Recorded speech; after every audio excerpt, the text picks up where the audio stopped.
next ayah says, وَلَا تَقْرَبُوا مَالَ الْيَتِيمِ إِلَّا بِالَّتِي هِيَ أَحْسَنُ. Do not come near the money of the orphan except in ways to improve it in the best way. Do not come to the money of the orphan except in a way to improve it in the best way. This is also Allah subhanahu wa ta'ala, as He said in other ayat, for us to be good to the orphan. If an orphan is present and this orphan has money, and one Muslim is entrusted to his money, he cannot come and take the money of this orphan and spend it right and left. But if he wants to come near to deal with this money, he has to deal with it in improving it in ways which are best. Therefore, he cannot say, well, this orphan has $100,000. If we let it sit, 5 years from now, it's going to depreciate. So we're just going to buy him some bonds and stock and put it in the market, and that will let him have some, interest, and his money will be protected. You say, now this is not in a good way you're dealing with his money. You are destroying his money. Because this is riba. And riba destroys. يَمْحَقُ اللَّهُ الرِّبَى وَيُرْبِي الصَّدَقَاتِ. Allah destroys the riba and make the charity increase and prosperous. So we cannot do things for the money of the orphan, something in ways which is not best. Or he cannot come and say, well, there's a business deal. But this business deal, if it goes through, it's 50% revenue profit of the investment. But there's also 50% risk. I cannot do that with my money. I'm going to do it with the money of the orphan. If he loses, he loses. If not, he wins all that money. They know this is not in the best way to improve the money of the orphan. Until he attains the age of maturity. After he attains the age of maturity, what do we do with his money? We give it to him and he takes care of it. And then it says, وَأَوْفُوا الْكَيْلَ وَالْمِيزَانَ بِالْقِسْطِ. Give full measurement and full weight with justice. If you are measuring something, we see that a lot, and not, unfortunately, in the disbelievers, they are very precise. But in our Muslim country, you go to buy 1 yard of material. Say, I want to buy 3 yards. You measure it like this, you come home with 2.5 yards. You tell him, I want to buy 5 pounds of yogurt. He put it like this, he messed up with the scale, he puts stone under the scale, so he gives you 4 pounds. Thinking they're going to charge you for 5 and give you 4. They're going to charge you for 3 yards and give you 3.5 yards. There's no trust. Allah subhanahu wa ta'ala said to us, give full measurement to the scale and to the measurement. And you have to do that with justice. But due to the mercy of Allah subhanahu wa ta'ala, He said in the next ayah, لا نكلف نفسا إلا وسعها. We do not put on a soul something that it cannot bear. Sometimes you cannot really make the scale 100% precise. You exercise your best effort, but if it came a little bit more, a little bit less, Allah is not going to judge you for that because it's not within your ability. And this is the rule. Anything that is not within your ability, Allah subhanahu wa ta'ala will not judge you for it. Therefore, if somebody is not within his ability to stand up in his prayer, he says, okay, you can sit down and Allah will give you full reward because it's not within your ability. If somebody is not within his ability to make hajj, he does not have to make hajj, it's not within his ability. And then it says, وَإِذَا قُلْتُمْ فَعْدِلُوا وَلَوْ كَانَ ذَا قُرْبًا. If you say something, be just, even if he was to you related. A lot of times when people speak, they do not give justice to their speech.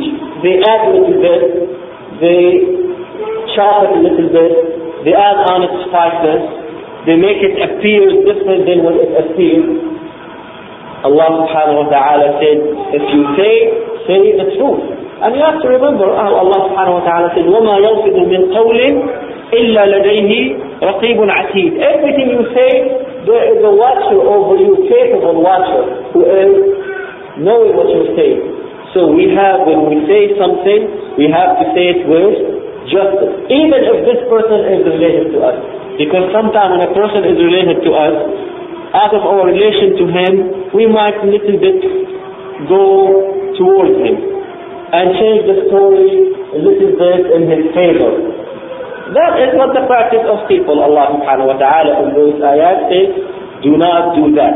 And realize, after he passed this command, he did not say, لا تكلف نفسا إلا وسعها. He did not say we do not put on a person what he cannot bear. Because this is something everybody can do. It's not something you have to control. You can say justice, you can say the truth. Nothing is hindering you from saying the truth. And then the ayah ends.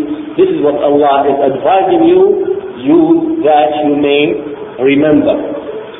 Having said that, inshallah, we stop at this point. وهذا وصلى الله وسلم وبارك على محمد وعلى آله وصحبه وسلم. بسم الله الرحمن الرحيم. الحمد لله رب العالمين والصلاة والسلام على نبينا محمد وعلى آله وأصحابه والذين اتبعوهم بإحسان إلى يوم الدين. Tonight we continue talking about the ayat that the author of the book of At-Tauhid has included in the first chapter of his book. And we talked about the third ayah number 153 from Surah Al-An'am, where Allah subhanahu wa ta'ala said, وَأَنَّ هَذَا صِرَاطِي مُسْتَقِيمًا فَاتَّبِعُوهُ وَلَا تَتَّبِعُوا السُّبُلَ فَتَفَرَّقَ بِكُمْ عَنْ سَبِيلِهِ ذَلِكُمْ وَصَّاكُمْ بِهِ لَعَلَّكُمْ تَتَّقُونَ. In the previous two ayat, Allah subhanahu wa ta'ala has given us 9 issues that we have to pay attention with. After that, Allah Azza wa Jal has told us about the very important issue, and that is to follow the path that He has established. That path, Allah Azza wa Jal said it's His, because verily, whoever follows this path, that path will lead to Allah Azza wa Jal. It will lead to paradise.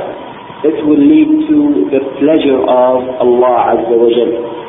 However, the other path that the people create, the people innovate, and the people establish, they will lead to the hellfire. Therefore Allah subhanahu wa ta'ala said, do not follow the alleys and the other paths. Because verily, by following those things, people will split into different groups, different ideologies. But if we hold on to the path of Allah Azza wa Jal, that path which Allah said it is His, we will be all together united, we will be all together upon the haqq, upon the truth, and that path will make us reach the pleasure of Allah subhanahu wa ta'ala. Prophet Muhammad sallallahu alayhi wa sallam said about how people will be deviated into different groups, and he said, ستفترق هذه الأمة إلى 73 فرقة كلها في النار إلا واحدة. My nation will be split into 73 groups, all of them in the hellfire except one. And that one is the one who follows exactly what the Prophet ﷺ was following, which is the Quran of Allah, the Sunnah of Prophet Muhammad ﷺ, which is the explanation of the Quran, and both of them were understood and implemented by the companions and those who follow them and those who follow them, the first 3 generations in Al-Islam. So Allah subhanahu wa ta'ala is giving us an advice to hold on to the sirat of Allah Azza wa Jalla. We ask Allah to guide us to hold on to that sirat, which is one of its major signs